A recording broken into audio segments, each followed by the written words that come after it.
Welcome back. Good to see everybody. And today we want to dive in and talk about whether or not when you're ready to make that return to work, you should naturally go back to what you did before, Right. or maybe pivot into something new. And how do you determine which one to do? Yeah. And, when you have that professional experience, you have that degree that you invested Mhm.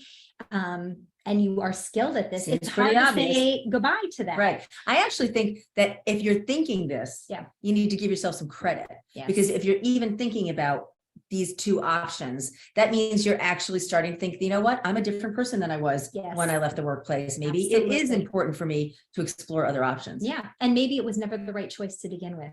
Often that's the case Yeah. because our first jobs we take Mhm. at 22 are because mom or dad said, hey, you should try engineering because you'll always have a job. Yeah. So in that vein, Mhm. number one is to assess the pros and cons of your old job, that Right. old career that you had. So you want to assess the pros and cons. Let's talk about that. And that's going to be kind of a steeped in time conversation or self conversation because you'll be thinking back to what you used to Right. do. But think about how you felt after work, how you felt when you left for work. Did you feel kind of a pit in your stomach every Monday morning? That's not always a really good sign. What were the things that really filled you up? What were the things that did not? And it's a really important thing to do. And I like to do it the old fashioned way, make a little T at the top of a page, plus, minus, and just write things down, brainstorm. Yes. Yeah.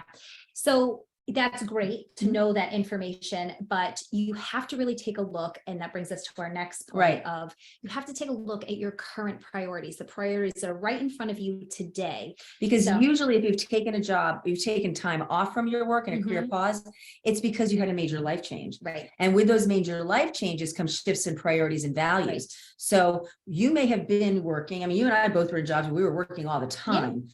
When we made our return to work, we knew that that kind of schedule wasn't going to work anymore. So we had a new priority for flexibility that may not have been met as well with our prior jobs.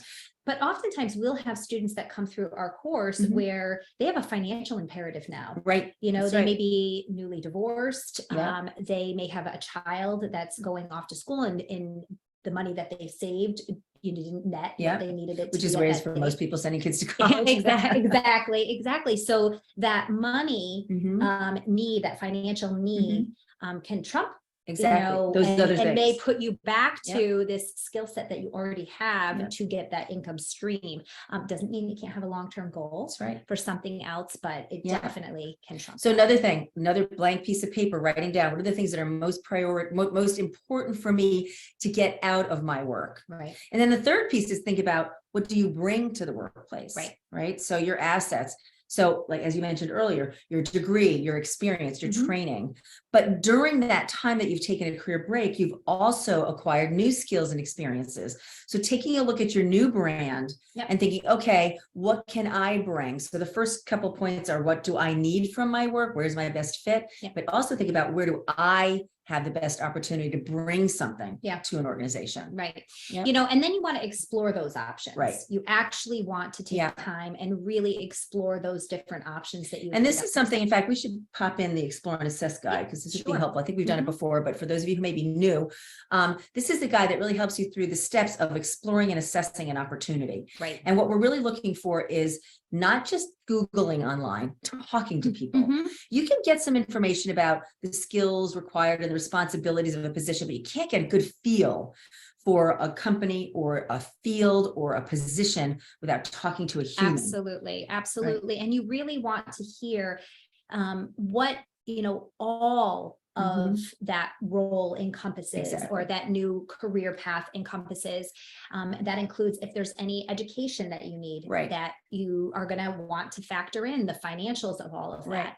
So really, really vetting it to a place and a point where you can make an educated decision for yourself about, is this time where I want to pivot or do a career change, or is this really not something that, fits me? And doing that exercise, doing that exploring and assessing is also going to help you understand give you the confidence to say, yes, I can do this. Yes. I do have what I need for this position, or in the example you gave, maybe you don't, and you need to develop those skills. I think it's also important as a footnote to explore and assess your old field. If you've taken a longer career break, I started out in tech sales, Right. right? I mean, 20 years later, it was a completely different field. It was Right. the whole way they delivered the services, the whole way they developed the business was Mhm. different. So if you've taken a long gap, use that Explore and Assess guide also to revisit what you used to do. Right. And that's Right. just vetting the process, Mhm. right? Yeah. So the last one is, so you make this change potentially, or you don't,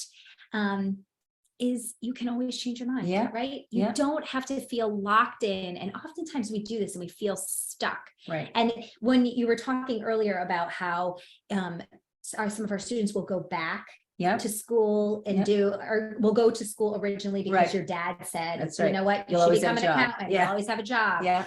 And the reality is you don't have to stay there. Mhm. You don't. Actually, this generation coming up isn't staying anywhere Oh, for no. long. A couple of years is enough. So it is no longer kind of a black mark on your resume if you move around. But one other really important point about pivoting, if you decide after doing this exploring and assessing that you want to make a change, is just remember that sometimes it's a two-step process.